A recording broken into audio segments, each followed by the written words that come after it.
E aí galera, aqui é o Renato da Hagtronics e nesse vídeo eu vou falar sobre as interrupções.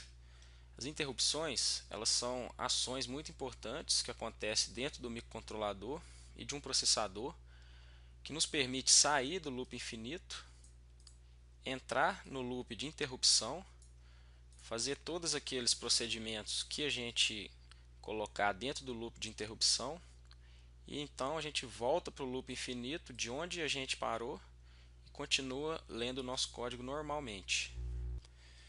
Então a pergunta que surge é: para que eu quero sair do meu loop infinito, sendo que é lá que está todas as linhas de código que eu quero que o meu microcontrolador obedeça?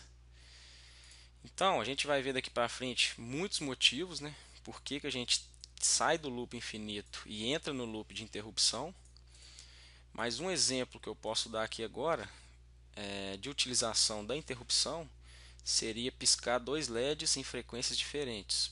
Você quer um LED piscando de 1 em 1 segundo e um outro LED piscando de 2 em 2 segundos. Você não conseguiria fazer isso utilizando apenas o loop infinito e utilizando a função delay, delay ms. Porque se você pode tentar aí, você vai ver que você vai ter atrasos aí no seu código devido à função delay. Então, as interrupções, ela nos permite parar de utilizar as funções delay, ms, que são funções que travam o nosso código ali naquela parte, né, até ele contar o tempo todo do delay, para então continuar a leitura do código. Então, daqui para frente, vocês vão ver que a gente vai diminuir bastante o uso da função delay ms devido à utilização das interrupções de estouro dos timers, que a gente vai ver ainda o que é. Então, vamos vir aqui agora no datasheet do nosso PIC 16F877A e aqui nessa tabela a gente pode ver aqui, ó, características do dispositivo. A gente pode ver aqui, ó, interrupts, que são as interrupções. Então esse PIC que a gente está utilizando, ele tem 15 interrupções, 15 modos, né, de você ativar o loop da interrupção. Então, para a gente ver quais loops, quais são esses tipos de interrupções, a gente pode vir aqui no CCS, ó, já estou aqui com o código configurado já, pronto para começar a escrever, mas eu vou vir aqui, deixa eu só compilar esse aqui para mim não perder, e a gente vindo aqui, ó, em criar um novo projeto, vou colocar aqui na área de trabalho mesmo. Se vocês vierem aqui, ó, em interrupts, vocês vão ver aqui, ó, toda essa lista de interrupções que a gente tem. Então, deixa eu contar: uma, duas. Então aqui a gente tem 16 tipos de interrupções, né? No datasheet são 15, mas é porque a gente tem essas duas aqui, ó, que são a mesma coisa. O que muda é o nome, que ó, usando timer 0 name e essa aqui utilizando RTCC name. Então são 15 tipos de interrupções, ó, vocês podem ver, ó, timer, estouro do timer 0, mudança nos port B, interrupção externa pelo pino RB0, analógico digital, conversão analógico digital completa, transmissão RS232 serial, né? Recebimento de dados pela porta serial, estouro do timer 1, estouro do timer 2. Então a gente tem todos esses tipos de interrupções aqui. Então, dentre todas essas interrupções, a que eu acho mais importante e a que a gente vai utilizar bastante são as interrupções de estouro dos timers, que são essa do timer 0, 1 e 2. Timer 1 overflow. Overflow é estouro, é quando o contador chega no final, chega em 255, e então, como ele é 8 bits, ele não consegue contar mais do que 255. Então ele vai voltar para o valor zero. Então quando ele vai do 255 para o zero, a gente diz que o contador estourou, que o nosso timer estourou. Então quando isso acontecer, quando esse estouro acontecer, ele entra no loop de interrupção. Então essas são as interrupções que a gente vai mais utilizar. Eu selecionei essa aqui, ó, timer 0, utilizando RTCC name. aqui nesse projeto que eu criei, ó, vocês podem ver aqui, ó, que já está criado aqui o loop de interrupção. Int RTCC, o void, e está aqui as chaves do loop. Então, agora eu vou explicar como funciona a interrupção de estouro dos timers.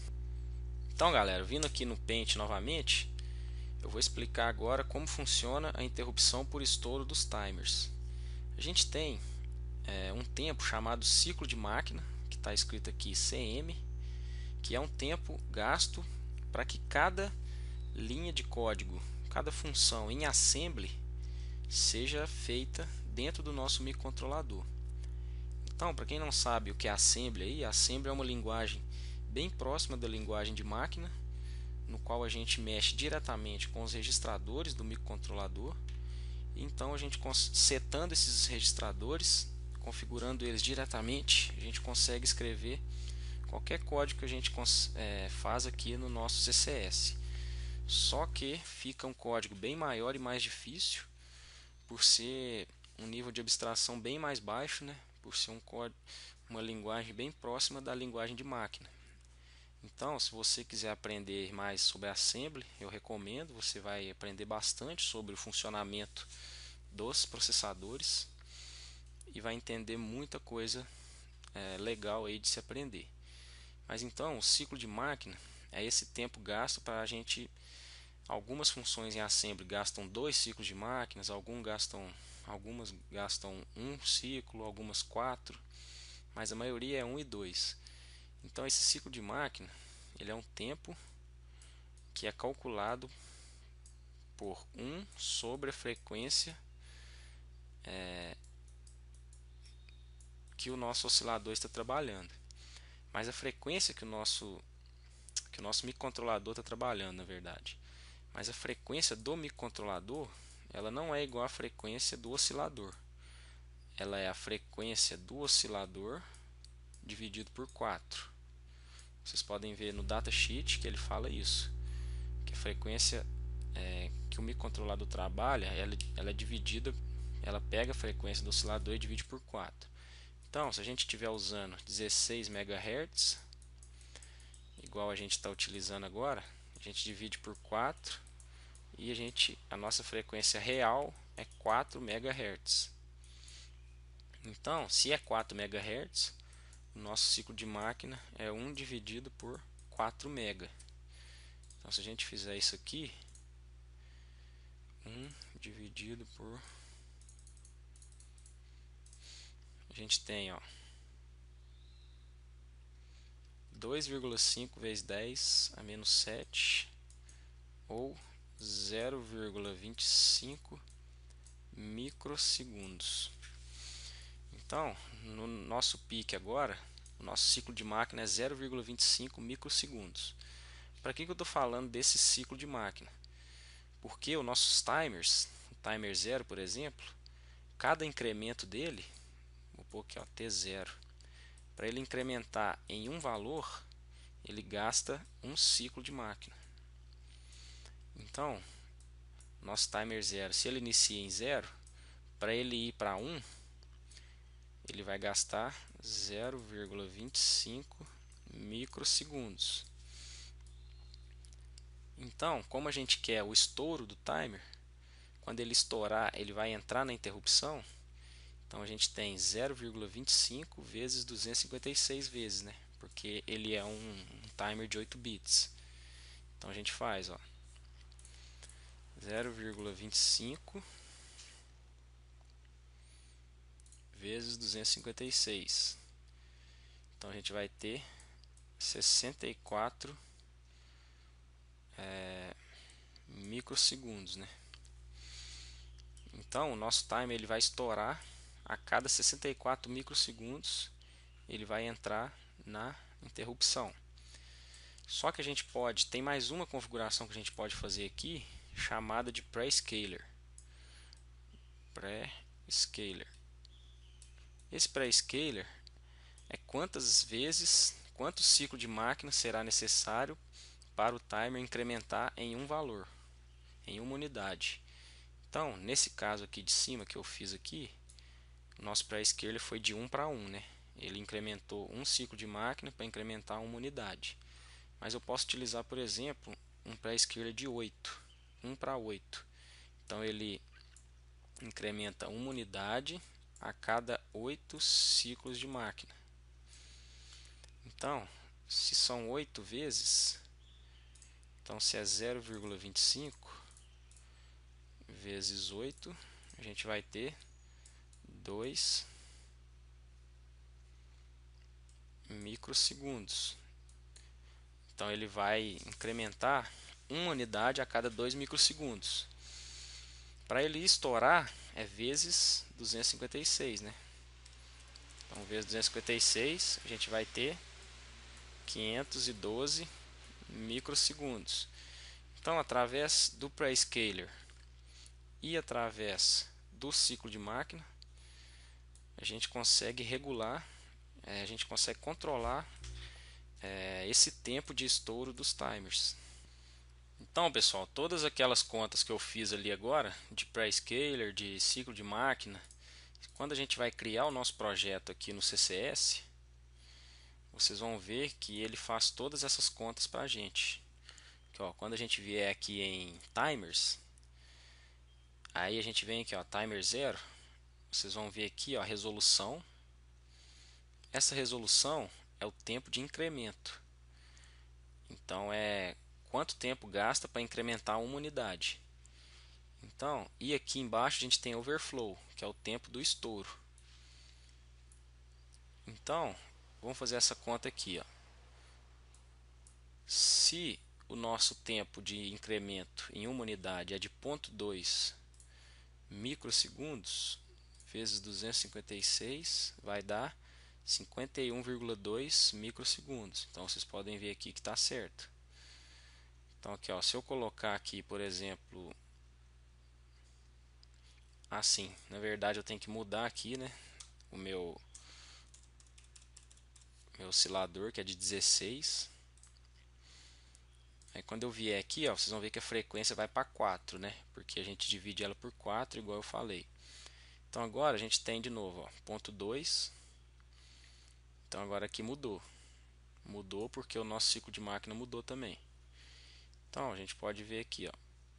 Se a gente tiver uma resolução de 2 microsegundos, a gente vai ter 512 estourando. Se for de 4, 1 milissegundos. Então eu gosto de escolher esse tempo de estouro aqui, o overflow, mais exato. Por exemplo, 1 milissegundo é bom escolher porque você consegue fazer tempos mais precisos. O 8 aqui, por exemplo, ó, a cada 2 milissegundos ele estoura e entra na interrupção.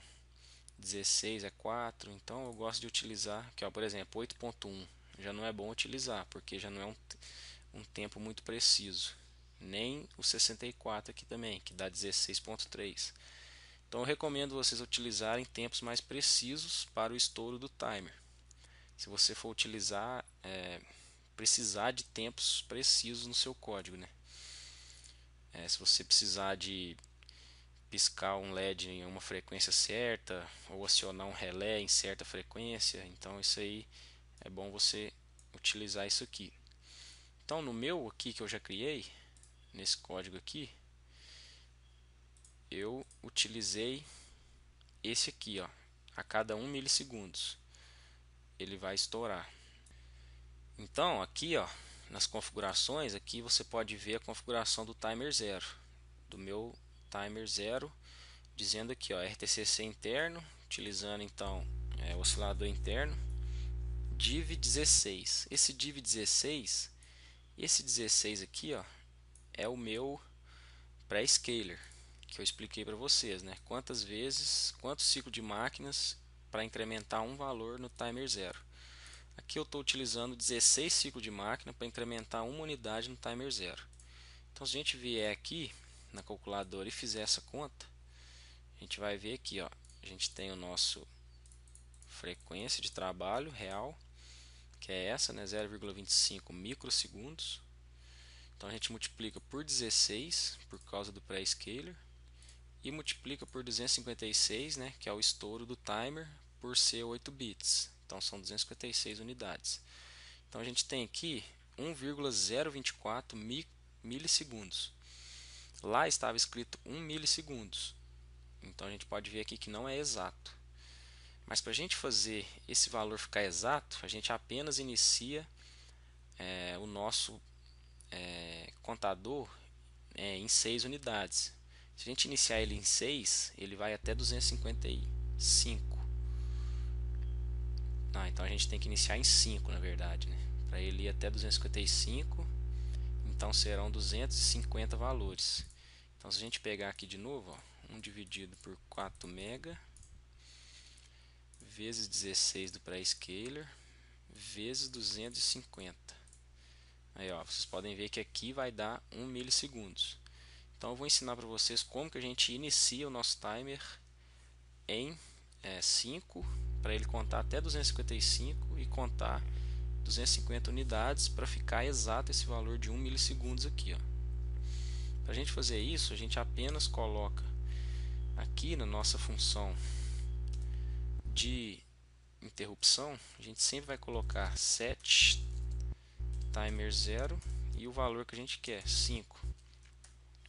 Então toda vez que ele entrar aqui, ele vai voltar o timer 0 para 5 e então a contagem dele vai ser até 255 e ele vai incrementar 250 vezes. E assim você vai ter um estouro de 1 milissegundo exato. Então depois de toda essa explicação, né, sobre a interrupção por estouro dos timers, vamos agora escrever um código aqui para a gente testar e ver a interrupção funcionando por estouro do timer 0. Então, primeiramente eu vou vir aqui no loop da interrupção. A gente vai sempre colocar então para iniciar em valor 5, para a gente ter um incremento de 250 unidades. E toda vez que ele entrar aqui, que vai ser a cada 1 milissegundos, a gente vamos criar aqui uma variável chamada cont. Então aqui é uma variável int, na verdade long int, porque ela vai ser maior que 255, chamada cont. Então toda vez que ele entrar aqui na interrupção, ele vai incrementar essa variável cont. Então, como essa variável cont ela incrementa a cada 1 milissegundos, deixa eu colocar aqui para iniciar também set timer 0, 5, né? Para a primeira vez que ele ligar, ele já iniciar em 5. Então aqui agora a gente testa essa variável cont. Se cont for maior ou igual a 1000, por que 1000?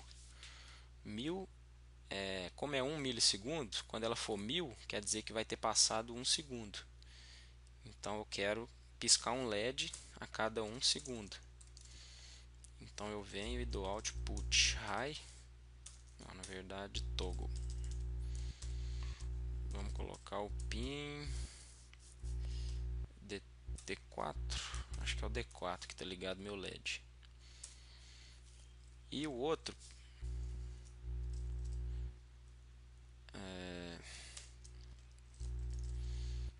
LED a gente vai,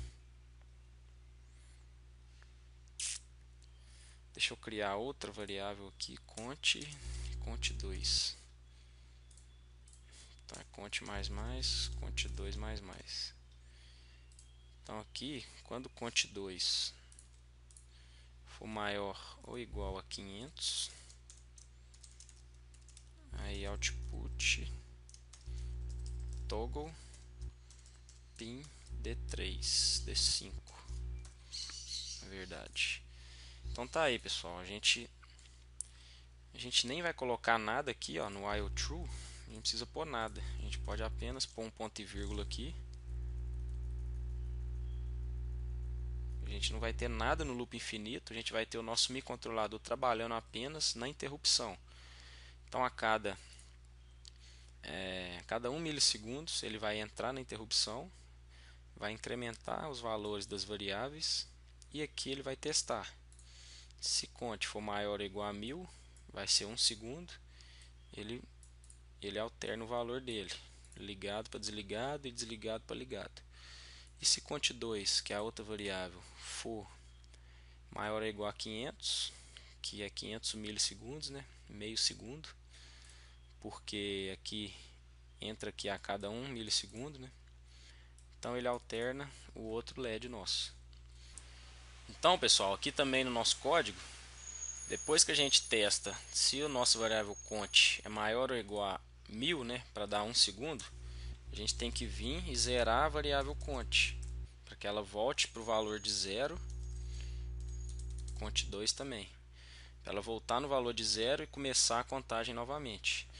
Então, feito isso aqui, agora sim a gente pode ir lá no Proteus, compilar aqui o código. A gente pode ir agora lá no Proteus e testar. Então aqui no Proteus eu já coloquei, vou colocar aqui o código e vou colocar aqui a frequência de 16. Eu já montei aqui o hardware, ó, com dois LEDs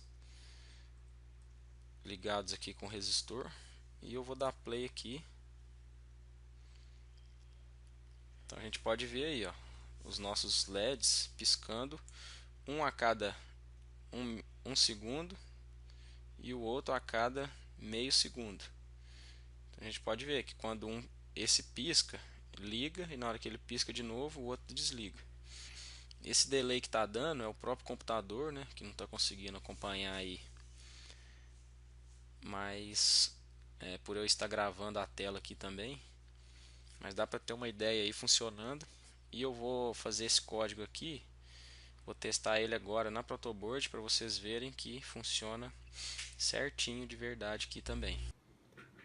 Então, pessoal, estou aqui com o meu hardware montado, já gravei o meu PIC com o código da interrupção para piscar os dois LEDs em frequências diferentes.